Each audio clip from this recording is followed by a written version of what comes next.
नमस्कार. काल भारत आणि पाकिस्तानमध्ये शस्त्रसंधी झाली. याआधी पहलगाम आतंकवादी हल्ला झाला. मग भारताने ऑपरेशन सिंदूर राबवलं. भारतीय सेनेने आपलं शौर्य दाखवलं. आतंकवाद्यांना त्यांची जागा दाखवली आणि पाकिस्तानने काय कारस्थान केलं हे सर्व आपल्याला माहीत आहे. परंतु अचानक युद्ध थांबल्यामुळे एका गोष्टीची चर्चा सुरू झाली.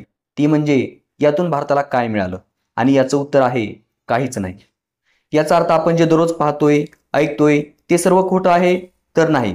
भारतीय सेनेचा पराक्रम आपल्या आणि संपूर्ण जगाच्या समोर आहे. परंतु भारताचा मुख्य उद्देश किंवा मुख्य लढाई ही आतंकवादाविरोधात आहे. मग आता आतंकवाद थांबला का? तर अजिबात नाही. भारताने पाकिस्तानमध्ये घुसून 50 ते 100 आतंकवादी मारले, हे खरं आहे. परंतु यामुळे काय होईल?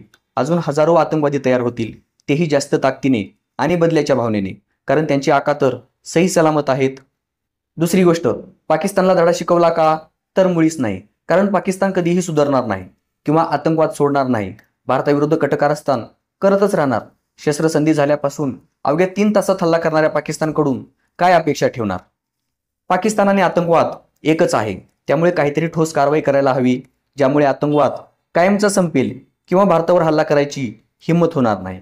आपल्याकडे एवढी पराक्रमी, देशाची मान कायम उंच ठेवणारी, कधीही ना हारणारी ना मागे फिरणारी सेना असताना आणि आपण युद्ध जिंकत असताना प्रत्येक वेळी आपणच युद्ध का थांबवतो हे कळत नाही. आपल्याला काय वाटतं? कमेंट करा आणि तयार रहा आतंकवादी हल्ला झाल्यास लढायला नाही तर निषेध करायला, तोही एकदम कठोर शब्दात. धन्यवाद.